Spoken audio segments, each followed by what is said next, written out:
Hello everyone, myself Pravesh Patwal, and today we are going to discuss a very important topic from 12th standard physics, which is Gauss's law. Till now in our study of electrostatics, we had been able to calculate the force of interaction between the charges and the electric field.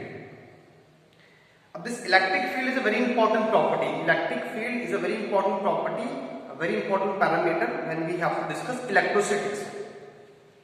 But this calculation of electric field could be very tedious task for certain charge configuration, and this is simplified by the use of Gauss's law.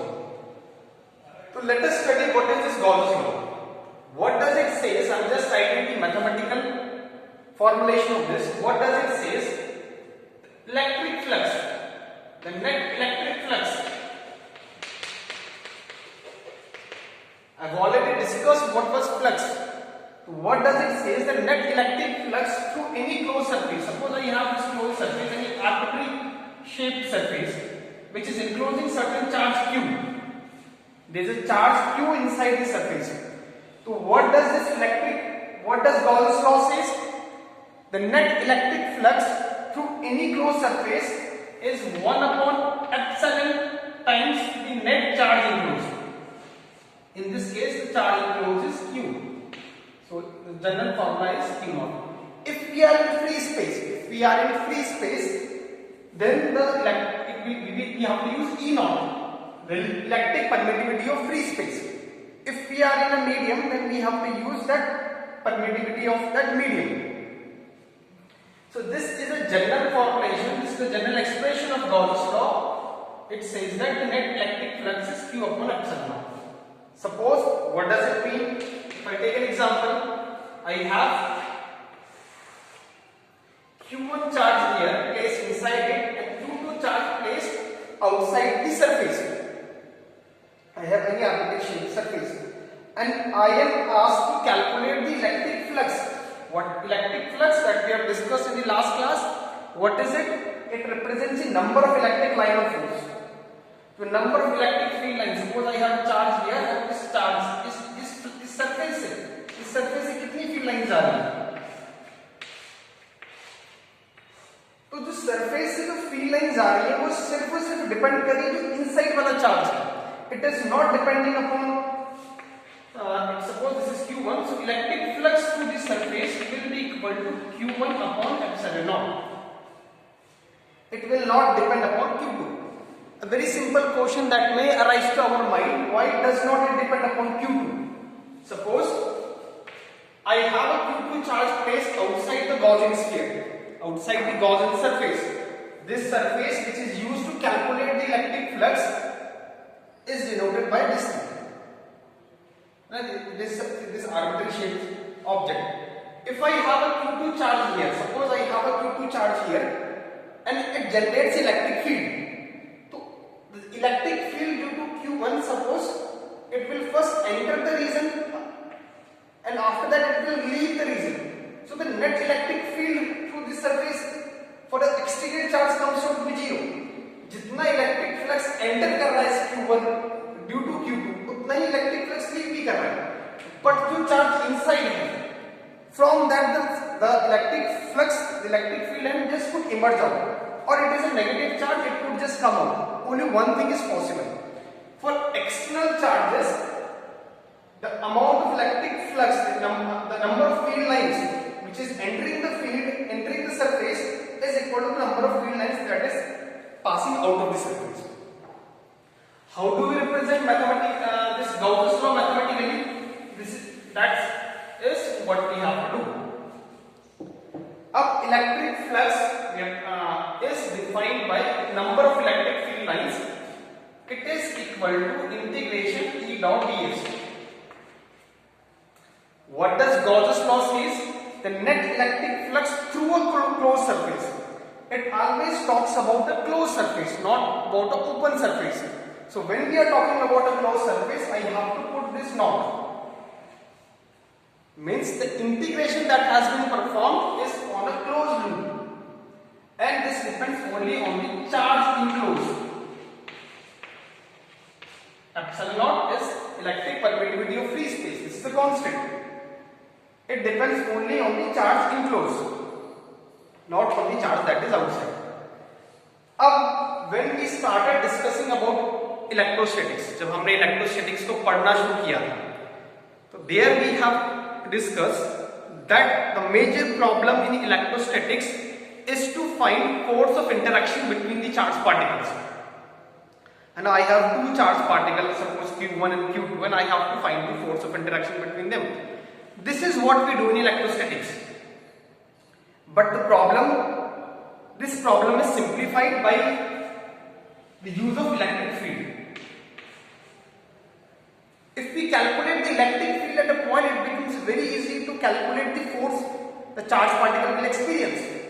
I just need to multiply this electric field with the charge, magnitude of the charge, so that I can get my force. But this calculation of electric field is very difficult. It could be very difficult. In itself, it could be very difficult.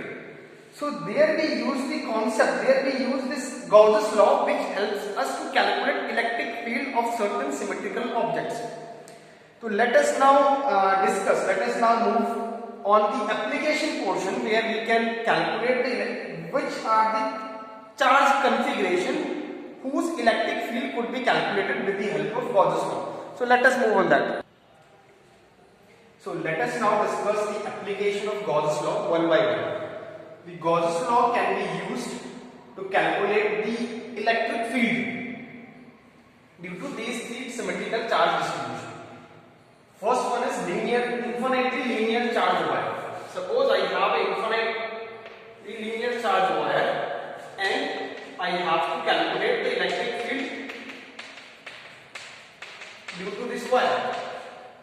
So if I have to calculate the electric field due to this wire at certain location with the help of Coulomb's law, it could be very difficult to calculate electric field because we have to deal with every point. Suppose I have to calculate here. So this point will be making certain another angle. It will be having a different distance. This point will be having some different distance. But this thing is oversimplified with the help of Gauss's law. I just need to have a cylindrical Gaussian surface and calculate if this wire has a linear charge density lambda, then the electric field it produces at any point P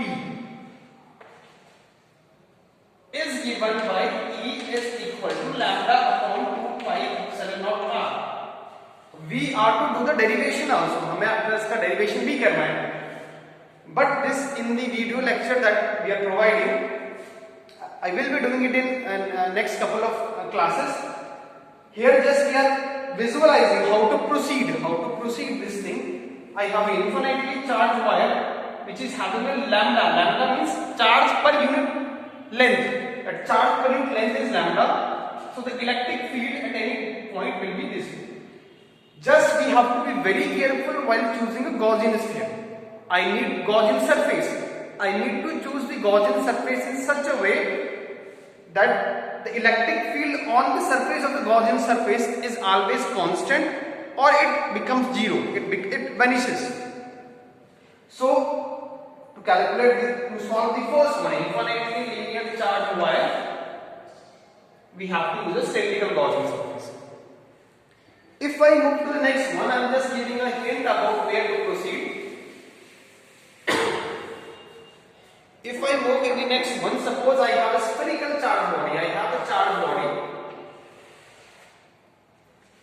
which is having, it may be a hollow sphere, it may be a solid sphere, depending upon it may be different types of sphere. And it is given, suppose it is a solid sphere and it is having positive charge distributed throughout its volume.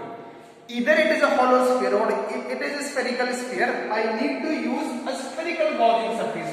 I need to use this sort of sphere which is enclosing it from all the sides. The value of electric field at each of the point is going to remain constant. This is going to remain constant.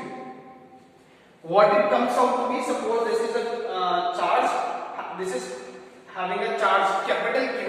We are aware that this means that the electric field at the surface at any point which which is distance r, comes out to be q upon 4 pi epsilon naught r square r cap.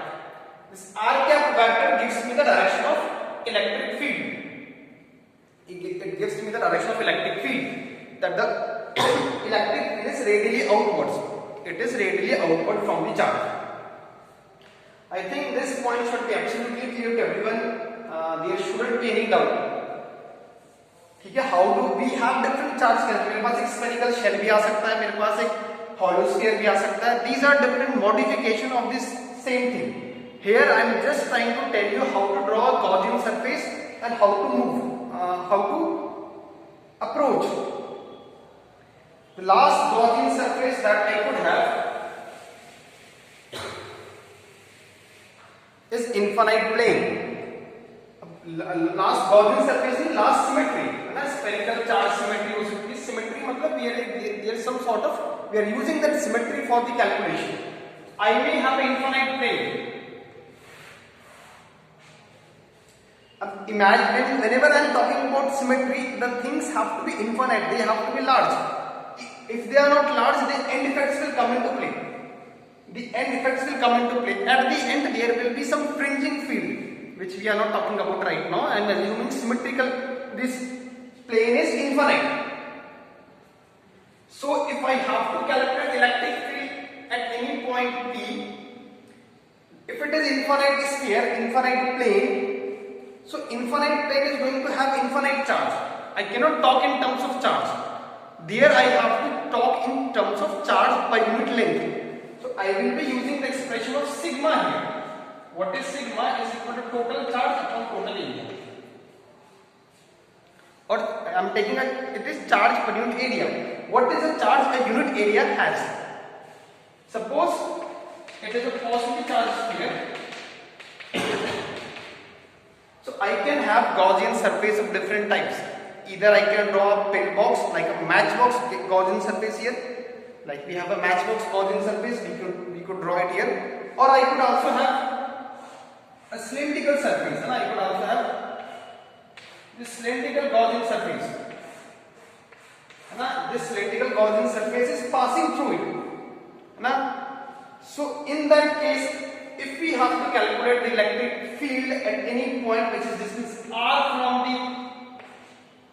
this infinite plane, if this infinite plane is at a distance r from the point P, the electric field due to this infinite plane comes out to be sigma upon 2 epsilon naught n cap. What is this n cap?